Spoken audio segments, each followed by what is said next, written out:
Hello everyone, कैसे हैं सभी लोग। आज के इस वीडियो में हम जानने वाले हैं कि मेडिकल क्या होता है। मेडिकल अपने आप में बहुत ज़्यादा इंपॉर्टेंट टॉपिक है और आपने कई बार देखा होगा कि स्टूडेंट्स कहते हैं कि मैंने मेडिकल लिया हुआ है, मैंने नॉन मेडिकल लिया हुआ है। तो ये मेडिकल क्या चीज़ होती है? मेडिकल का लेना देना मेडिसिन से भी है, वो सब भी हम देखेंगे। यहाँ पर बहुत सारी चीज़ें यहाँ पर हम देखेंगे।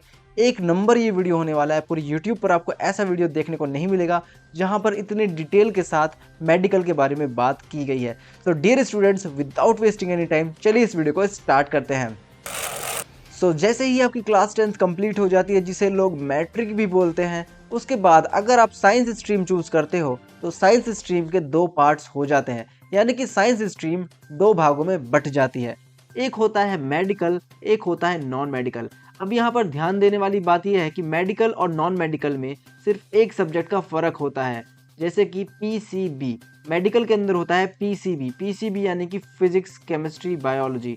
वहीं पर अगर हम बात करते हैं नॉन मेडिकल की, तो फिजिक्स, केमिस्ट्री और मैथ्स होता है। देखिए, मेडिकल और नॉन मेडिकल के अंदर मैथ्स और बायोलॉजी का ही फर्क होता है। अगर आपके पास 12th क्लास में कंपलसरी सब्जेक्ट्स में बायोलॉजी है तो आपको हम मेडिकल स्टूडेंट करार दे देंगे। लेकिन अगर आपके पास बायोलॉजी नहीं है, कोई और सब्जेक्ट है जैसे कि मैथ्स, तो आप नॉन मेडिकल बन जाएंगे। ठीक है, तो यहाँ पर आपको समझ आया होगा कि मेडिकल एक तरह की स्ट्रीम होती है साइंस की। साइंस स्ट्रीम की जो दो भागे हैं, दो स्ट्रीम्स है, उसका ही एक पार्ट है जिसे हम मेडिकल बोल देते हैं। सो इसमें कुछ ऐसा टफ था नहीं, बहुत ही आसान था। लेकिन अब इस वीडियो का इंपॉर्टेंट पार्ट शुरू होता है और आप इस वीडियो को यहाँ से लास्ट तक ज़रूर देखना। इससे आपको बहुत सारी भरपूर नॉलेज मिलेगी। जो बच्चे मेडिकल ले चुके हैं या फिर मेडिकल लेना चाहते हैं, उनके लिए ये वीडियो बहुत अच्छा होने वाला है। तो यहाँ पर मेरी बात ध्यान से सुनिए कि जो मेडिकल होता है, मेडिकल का लेना देना होता है मेडिसिन से, यानी कि दवाइयों से। और आपको ये बात भी पता है कि दवाइयाँ जो होती हैं वो इंसानों के लिए ज़रूरी होती हैं। और इंसान कैसे ऑर्गेनिज्म है? लिविंग ऑर्गेनिज्म है। यानी कि जो मेडिकल की पढ़ाई होती है वो लिविंग ऑर्गेनिजम्स के लिए होती है। यहाँ पर आपको ये बात तो पता है कि स्टडी ऑफ लिविंग ऑर्गेनिजम्स को हम क्या बोलते हैं? बायोलॉजी बोलते हैं। यानी कि जो जीवित प्राणी हैं, लिविंग ऑर्गेनिज्म है, उनकी जब हम पढ़ाई करते हैं उस सब्जेक्ट को बोला जाता है बायोलॉजी। तो यानी कि study of biology subjects equal to medical studies. अगर आपके पास बायोलॉजी वाले सब्जेक्ट्स हैं तो हम आपसे कहेंगे कि आप एक मेडिकल स्टूडेंट हैं, आप मेडिकल स्टडीज़ कर रहे हैं। तो बायोलॉजी एक बहुत ज़्यादा ब्रॉड सब्जेक्ट है, फैला हुआ सब्जेक्ट, क्योंकि इसके अंदर बहुत सारे स्ट्रीम्स निकल के आती हैं। बायोलॉजी के अंदर बहुत सारी कैटेगरीज निकल कर आती हैं। सबसे पहले अगर हम देखते हैं जूलॉजी, देखिए जूलॉजी क्या होता है? एनिमल की स्टडी। जैसे कुत्ता, बिल्ली, शेर, इंसान, जितने भी एनिमल्स हैं उन सभी की स्टडी को हम जूलॉजी कहते हैं। और जूलॉजी के अंदर बेसिकली 3 कंपोनेंट होते हैं, जैसे कि एनिमल फिजियोलॉजी। अब एनिमल फिजियोलॉजी क्या है? देखिए, फिजियोलॉजी से कंफ्यूज नहीं होइएगा। फिजियोलॉजी का मतलब होता है जो लिविंग प्रोसेसेस बॉडी के अंदर हो रही होती हैं वो कैसे होती हैं, लिविंग फंक्शंस कैसे होते हैं, कैसे एक ऑर्गेनिज्म जिंदा रहता है, कैसे एक एनिमल जिंदा रहता है, वो हम पढ़ते हैं एनिमल फिजियोलॉजी में। वहीं पर आता है एनाटॉमी। एनाटॉमी के अंदर इंटरनल स्ट्रक्चर्स के बारे में पढ़ाई की जाती है। इंटरनल स्ट्रक्चर्स की पढ़ाई होती है। जैसे कि मान लीजिए आपका हार्ट है, हार्ट के अंदर कार्डियक मसल होता है। कार्डियक मसल का कैसा स्ट्रक्चर है, कैसा उसका शेप है, ये सभी चीज़ हम एनाटॉमी में देखते हैं। यानी कि इंटरनल स्ट्रक्चर ऑफ ऑर्गन्स और a body is known as anatomy. उसके बाद आता है मॉर्फोलॉजी। मॉर्फोलॉजी में आउटर स्ट्रक्चर को देखा जाता है, आउटर स्ट्रक्चर्स को देखा जाता है। जैसे कि आपकी जो स्किन है वो बाहर से कैसी है, उसका कैसा टेक्सचर है, ये सब चीज़ें हम देखते हैं मॉर्फोलॉजी में। मॉर्फोलॉजी में बॉडी पार्ट्स को या फिर एक पूरी बॉडी को बाहर से पढ़ा जाता है। उसके बाद आता है बॉटनी।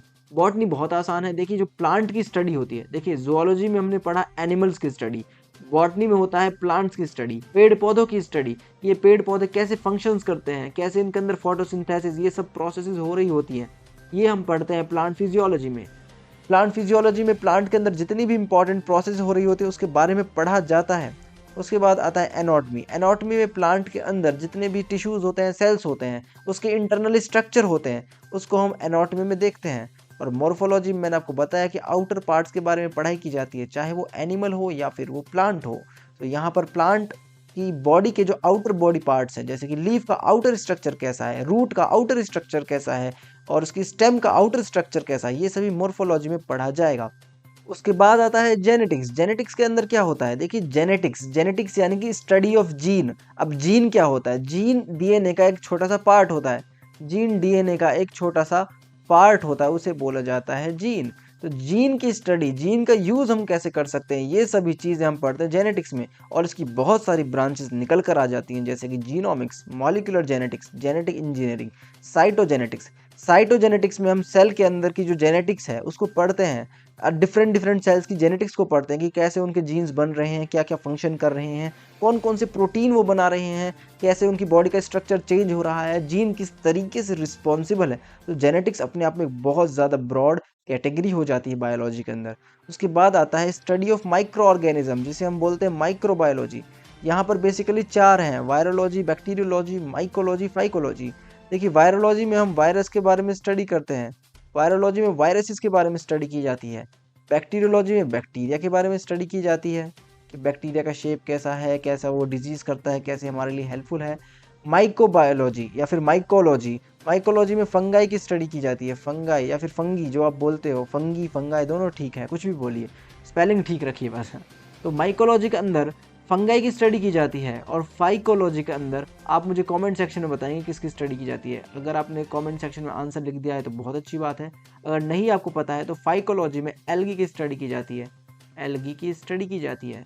जैसे कि जो थैलोफाइटा होता है उसके अंदर डिफरेंट क्लासेस आती हैं एल्गी की, जैसे क्लोरोफाइसी, फियोफाइसी, रोडोफाइसी। तो ये सब हम माइक्रोबायोलॉजी में पढ़ते हैं डियर स्टूडेंट्स। उसके बाद आता है इकोलॉजी।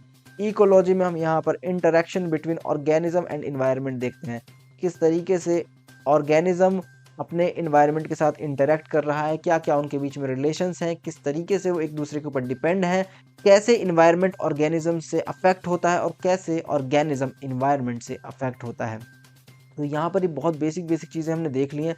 तो आपको यही याद रखना है कि मेडिकल अगर आपसे कोई पूछता है कि क्या होता है, तो आपको कहना है साइंस की स्ट्रीम होती है जिसमें बायोलॉजी का इंपॉर्टेंट रोल होता है, और एक बहुत ब्रॉड सब्जेक्ट है जिसमें zoology, botany, genetics, microbiology, ecology जैसे सब्जेक्ट्स आते हैं। सो आई होप आपको समझ आया होगा कि क्या है। मैंने आपको क्लियर करा दिया कि मेडिकल का मेडिसिन से भी लेना देना है, और मेडिसिन का यूज़ होता है ह्यूमंस के ऊपर। ह्यूमंस होते हैं भैया लिविंग ऑर्गेनिजम्स, और ये सभी जुड़े होते हैं बायोलॉजी से।